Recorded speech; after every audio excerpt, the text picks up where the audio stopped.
Hey there. There. As I promised, I'm going to tell you why I left Malaysia in this video. So, if you've been wondering where I've been, and if you watched my last video where I talk about me giving my updates and the process of picking my next location, then you know I promised that I would do a video about um, why I left Malaysia. So this is it. If this is your first time meeting me and this is your introduction, hey, how you doing? I am an expat who has lived abroad for off and on for 15 years. And I recently lived a year in Malaysia. And I have also lived in South Korea as well as Mexico. And I am in the preparation of going to my next location. However, I am leaving and departing Malaysia. Actually, I've already left Malaysia. I left Malaysia in May, the beginning of May. And so I'm going to tell you about that experience.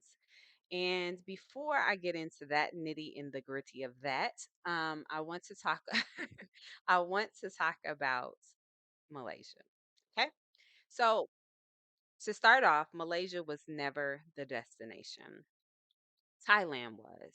Originally, a friend and I, we left Mexico. She has a daughter. I have a son, and we met in Mexico, lived there for 3 years, and then we both had decided we were going to go elsewhere. And so we were like, you know what, we're cool. Let's go. We weren't going to live together, but we were traveling together. And so we both decided to go to Malaysia because Thailand had a burning season and it ended in April. So we actually flew to Malaysia at the end of April and we were going to just kind of get around Malaysia. We both had been to Malaysia before prior to even having children. So I think I've been to Malaysia like 12, 13 years ago and her around the same time. And so we went to Malaysia, and then the idea was we were gonna leave Malaysia after 2 weeks. But we had looked into like if we possibly wanted to live in Malaysia. And I knew my astrocartography knew that, Malaysia was a good place for me. Hold on one second. Sorry, that was the child. Okay, so we get to Malaysia and we had looked into Malaysia as a possible place. And so I had looked into my astrocartography and was like, is this a good place for me to live? And it was. So it wasn't like ideal for like love or career or it was just a good placement, like nothing was gonna make me, turn my whole life around or make me do a whole lot of shadow work or anything. It was just a good placement for me. No problem. Thailand in Chiang Mai sits on my Venus in my zenith line. The zenith in Venus, okay? Which ultimately means that I would have, good relationships with people, period. Um, it also has a part of my sun line, so I would shine there. Um, Life would be pretty easy. I also you have transit, so it's not like concrete, like you're gonna be void of problems, right?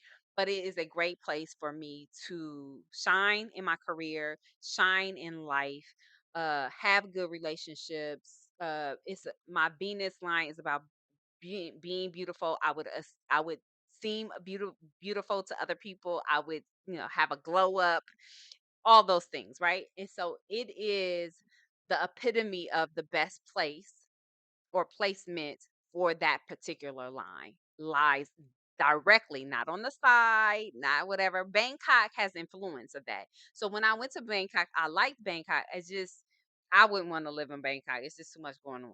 Just that's not my vibe, right? I like it, but it's just not it. I wouldn't live there. So, anyways, with that being said, never got to Chiang Mai because something would always happen where it's either it just wasn't the right timing or, something just went awry. So I didn't get there. Okay, no problem. Now you understand. I'm just giving you backdraft of of how we got to Malaysia. Now let me just go ahead and say this: Malaysia, I had a great experience. Um, People would send me messages and say, "You're not being completely honest," or "I felt like you were withholding information when it comes to you talking about your experience in Malaysia." Let me go ahead on record and let you know that I operate in honesty, I operate in transparency, I operate in authenticity. I'm I'm not that person. I don't have to withhold for what?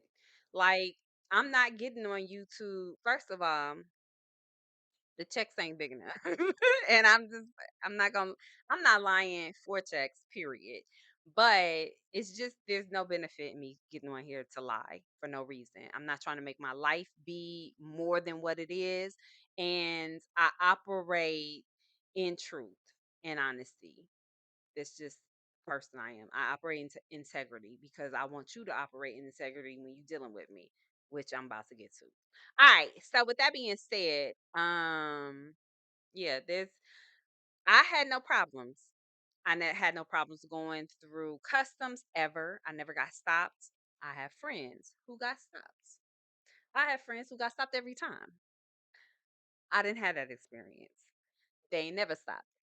They ain't never questioned me about why I was in Malaysia, how long I was gonna stay in Malaysia. None of that. Never had those issues. Okay. When it came to finding a place to live, never had. I saw one place. I saw two apartments in that one place for me. I did go with my friend as she was looking for something totally different, and I went to look at those apartments. However, once I decided I was staying in Malaysia, I made a decision. I went to go see the apartment. I saw two units, and that same day, I made a decision. I wanted the second one, and I did a video on it, and that was it. Never saw any other apartments. My apartment was good. I liked the apartment. Now, there were things that later on I realized, oh, you know, these things could be different. Not in my actual unit though. My unit, I liked my unit. I liked my view of my unit. I was good. All right. Never had an issue with my landlord or the property manager. The property manager was copacetic and it's still copacetic. I still have no issues. My experience in Malaysia, meeting people, I met some very wonderful, amazing people that I hope to continue to have relationships with. I loved being in Malaysia. I loved the food in Malaysia. I loved my experience. I loved my apartment. I loved all the things, right? That I didn't really ever have any challenges. Were there challenging moments? Yes, but I didn't have any major challenges that would ever make me be like, you know what, I don't even want to be here, or this experience is just too much or anything. Being in a foreign country, I think can have challenges regardless. I don't care if your life is copacetic on all levels, there are challenges to living abroad, period. Anybody who tells you that it differently tells you something differently is lying. And again, I'm operating in integrity and that's just how it stands. Um, I think that because because Malaysia is very multi cultural and has a lot of diversity as far as people. You have three major ethnic groups. You have Chinese, you have Malay, you have the Indian. Those are your top three ethnic groups that make up Malaysia. I think because you speak English as one of the major languages, even though it's not the official language of the country. I think because most people speak English, it's fairly easy to get around. I think that helps with you having a good experience. I started a whole organization or, a group for Black people living in Malaysia, and I had anticipated that I would stay in Malaysia at least another year. So let's go ahead and get into the story and stay with me. Stay with me to the end. So I had went to Bali in February, spent like 10, 15 days in Bali. And I had went to Bali to be like, maybe I could go live in Bali next. And then when I got back, I was like, no, I wouldn't want to live in Bali. I like Bali, but I don't think I want to live there. And so, but I was like, do I stay? And I just was contemplating. And so I knew that in May I needed to come back to North America because I had business I needed to handle in Mexico because I had temporary residency and still have residency in Mexico. And so I needed to handle some things. And so at the end of March, I contacted my lawyer and asked a few questions. And I told myself before I went to sleep, if she comes back and says, no, you need to handle this, this, or this, then all right, I'm going to take that as I'm done with Malaysia and I'm going to start looking for the next place to live. So I woke up and I was like, okay, she's going to give me, all the information I need. And when I read the text, I was like, oh, man. And so she told me that I needed to come back and I needed to come back by a certain date. And I was like, that was my cue. And somebody else could have took that some other way. Now, I originally I had a client who was moving to Malaysia, and so I knew she was moving to Malaysia around the same time. So I asked her, when are you moving? And she was moving on the date of the last day of my lease, which was like the 14th of May. And so I said, hey, I have another month on my lease because if I give my 2 months notice now, then I'll have, another month. So could actually be beneficial if you just moved in for that month. If you haven't found a place to stay, you can stay for a month. And she was like, oh, that would be wonderful. And I was like, and then I'll come back in June. And then I was trying to, because I still liked Malaysia, I was like, I'm gonna try to prolong this process and I'll come back in June and find another place to live, but I'll end this lease. That was my original thought. So I worked out the deal with her, even informed my manager. At the end of March, I began to get sick. And so I went to the doctor, found out I had an autoimmune disease. That shifted everything. So not only did I need to get back to Mexico by a certain date, I also wasn't feeling that great. So then I started thinking, well, I don't want, this is my client. I don't want this to be messy and I don't mix business with pleasure. And I don't want her to be in the middle of anything. I'm not going to do that to anybody. So, what I'm going to do is go ahead and release the property.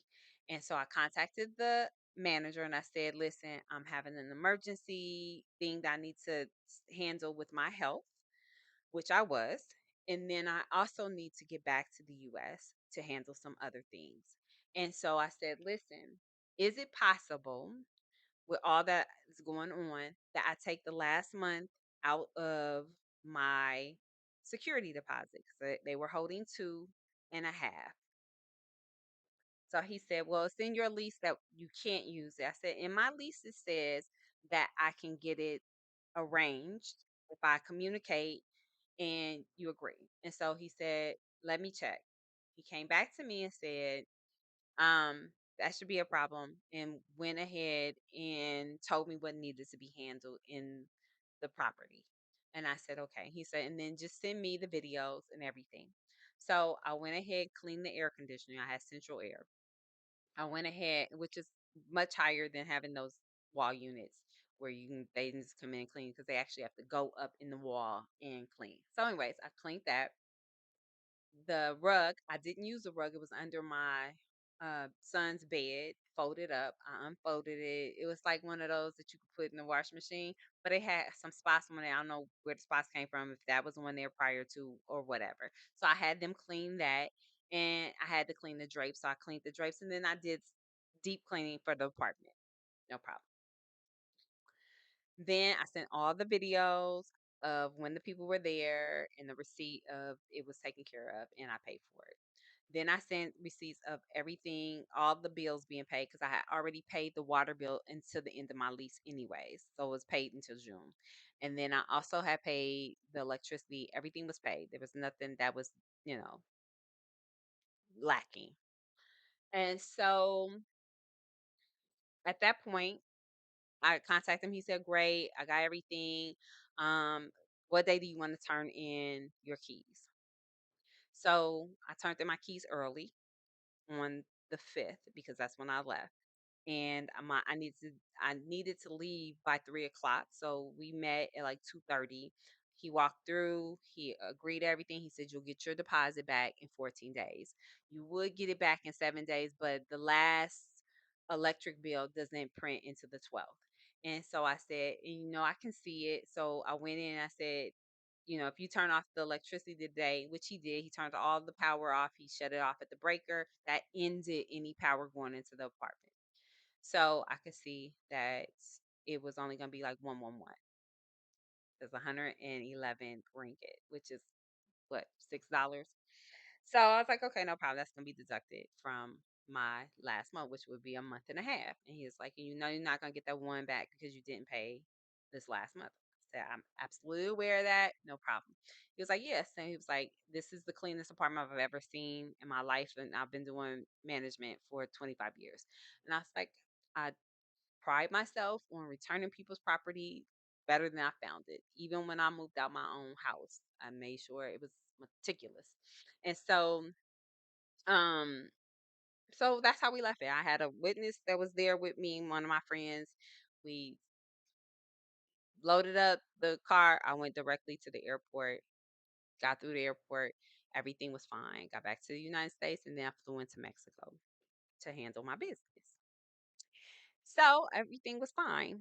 I got to Mexico, just hung out for a little bit. Then my birthday came, which was like 10 days later.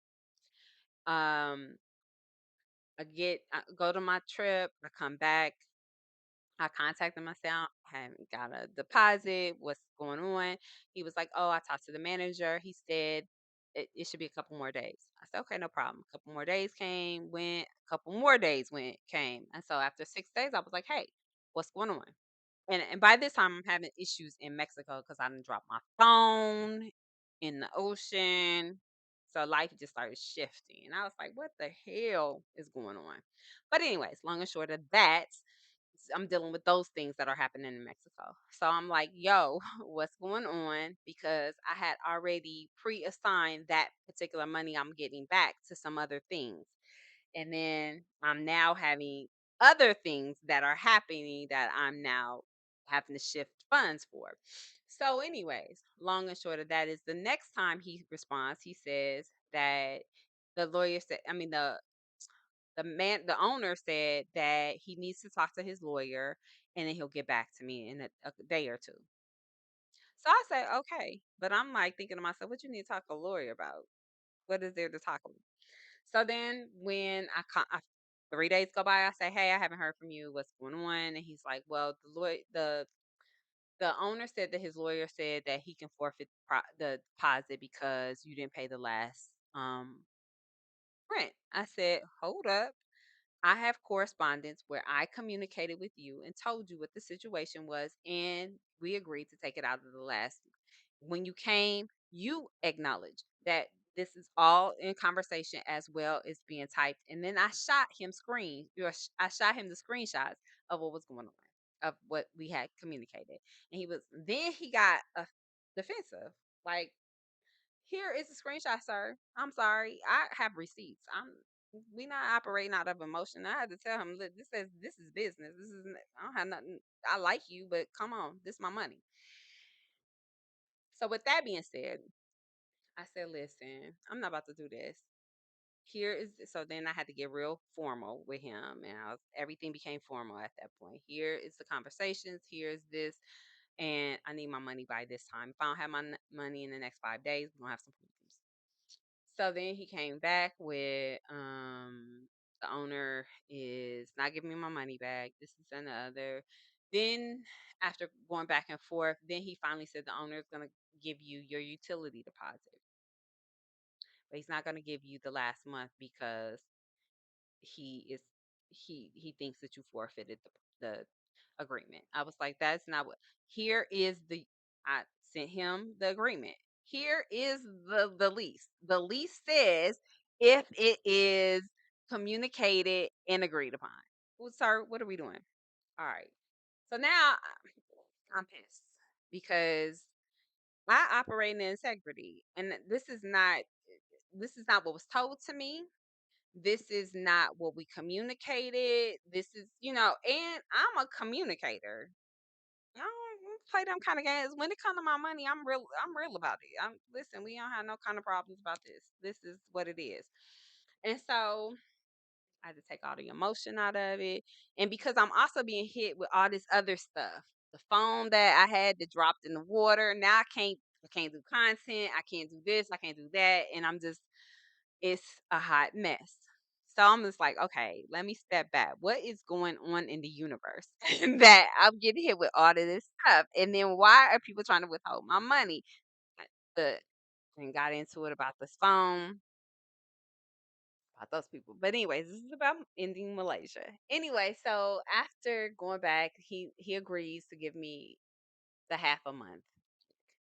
I'm like, okay, whatever, but I still want all my money back. But I'll take that. So then I'm like, okay, what that's a transfer. Send my money. 4 days go by. I'm like, sir, where's my money at? What's the problem? So now, about 2 weeks into this, I get a message from the current tenants. And the current tenants say, hey, we need your first of all, they send me a message from my hey, we need your password. No, you who are you? What is you talking about? I don't then they sent a screenshot of the TV. Who are you? I thought you could be some little scam. I don't know you, sir. What are you talking about? So I was like, who are you? So then they said, oh, we're the new tenants and the report, da da da, da whatever. I'm like, okay. So now I'm like, oh, we got leverage. So I tell the manager, I said, listen, when I get my money, I'll release the password. But I can't do nothing for them. And then I tell them, listen, I'm going through this issue with the manager or the owner, and until I get my money back, I'm not giving y'all a passport. I don't have the password anyways, but I can help you, whatever. And then I was like, you know what? That's messy. That's the petty child, and that's okay. I admit I'm being petty. So I was like, you know what? I'm gonna go ahead and give it because they don't have anything to do with this. I'm not giving them my password because the password goes to other stuff with Gmail. I'm not doing that. So I was like, this is how you reset the TV. I don't know how nobody don't know how to reset a TV. It's Google is your friend. Period. All right. So again, it's been a month. Next thing I know is I'm like, okay, where's my utility deposit? And the manager comes back and say, well, we had to take the TV to a repair shop because we couldn't reset their password. Excuse me? What does that have to do with me? Well, because the TV is not able to be used and the owner is like, you're gonna have to pay for that. What you just say? Woo! I was like, you know what? Excuse me. First of all, you could have came back and said, this is the first thing you could have said, hey, the owner is going to give you your utility deposit, but they need to go ahead and relinquish the password so you can reset the TV. And then, I could have gave you a temporary password and gave you a time frame to reset it and then change the password and we could have moved on. But you sent the whole TV to a repair shop. Where the hell and where they doing that at? Why? That's stupid. Anyways, so I was like, that's dumb. So then the repair shop says that the repair company should have even came to the apartment. They did not. They didn't come to reset the TV. They took the TV. Anyways, they come back and say they have to change the whole motherboard over a password. Y'all playing games. I don't have time for this. So long and short of that, I have not got my utility deposit. I haven't got my deposit. And I'm making this video because this is my truth. This is the story. This is what happened at the end. Again, that's not my decision. It wasn't part of my decision or of leaving Malaysia, and it's not. it doesn't have anything to do with my experience. Now, because I do relocation, and I have a colleague who is a real estate agent in Malaysia. She told me back in January when I was handling something with a client. She said, "Tell them don't pay the last 2 months because a lot of times they're not going to get the deposit back." And she was like, "And you should think about that too. Like, think about your experience with your landlord. Now, if your landlord has been on the up and up, they change everything when you have a problem, whatever." And my landlord, specifically, I had an issue with my dryer. I had a 2-in-1 washer and dryer, and the dryer part went out. The washer worked perfectly fine. You could put it on wash setting. The dryer didn't work anymore. And so they replaced the dryer. They gave me a dryer, a standalone dryer, and no problem. Got that within a week. My microwave, which was a wall unit embedded in the wall, went out. So they replaced the microwave. It was a little ghetto because they didn't actually come in and replace. They tried to fix it. It was going to cost more to fix it than to replace it. So they did not fix the actual unit in the wall, nor did they go in and give me the same type of unit. They gave me a put on the counter, which I was a little, it's like having a TV that sits on top of the TV, even though they weren't on top of each other. But if you watch it, you're like, why you got two microwaves? But so my experience with the manager, which I have no problems with, and then the owner were cool up until the point of paying me my money back. So I say all that to say that was my experience. I'm not saying that's going to be your experience if you go to Malaysia and you rent from an owner. Did it give me a bad taste in my mouth? Yes. Did it give me a bad taste about Malaysia? No, or any of the experiences I had in Malaysia.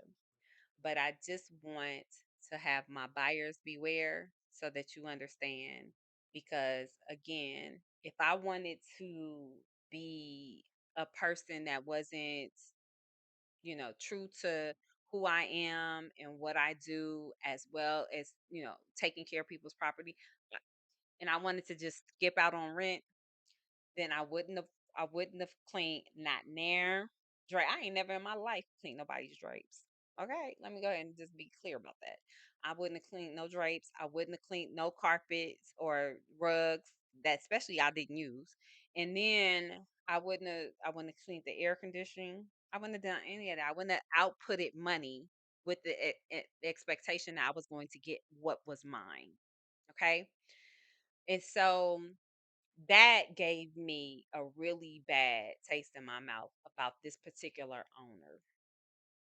And so I just wanted to put that out there about my experience when it came to an end. Um, you now have that information. Do with it whatever you so choose. That's between you and your God and the experience that you're going to have. It is my intention to always be on the right side of whatever the decision is, and to know that at the end of the day I did all that I was supposed to do. I communicated. I gave them ample enough time to tell me, okay, no, you need to do this, you need to do that, and I held up my end of the bargain. And so I'm not talking to you if you are a skip out on rent or leave apartments looking a hot mess, or you just not a good person. This message is not for you. This is just for the people who, who you're dealing with. And there are owners that they just not good person. They're just not good people, period. And you know you do what you got to do, right? And then there are not so good tenants who don't really hold up their end of the bargain. That's just what it is. Um, and so this is just a story about my experience. And so I said I was going to tell why I left Malaysia. Malaysia was nothing but good to me, and I left Malaysia because it was just time for me to go. And I look forward to my next experience. The journey does continue, and I will be going to a new country, and I will be letting you know in the next couple weeks. So please continue to like, share, and follow if you want to hear more about my experience on my fourth. What is that? Well, about fourth country. So I've done Korea, lived in Mexico, I lived in Malaysia, and now I'm about to go to my fourth country. And I hope that you come along with me for the journey. I will be talking about different content, not so much just travel, but because I am a soul alignment coach, I'll be talking more about astrological things, about legacy building, about family units, and because I know where I'm moving is on a Venus line and it's all about relationships, and I am ready to be in a relationship now. And so I'm going to be talking about relationships. So I hope that you stay with me and we continue this journey together. Until next time, I love y'all. Peace.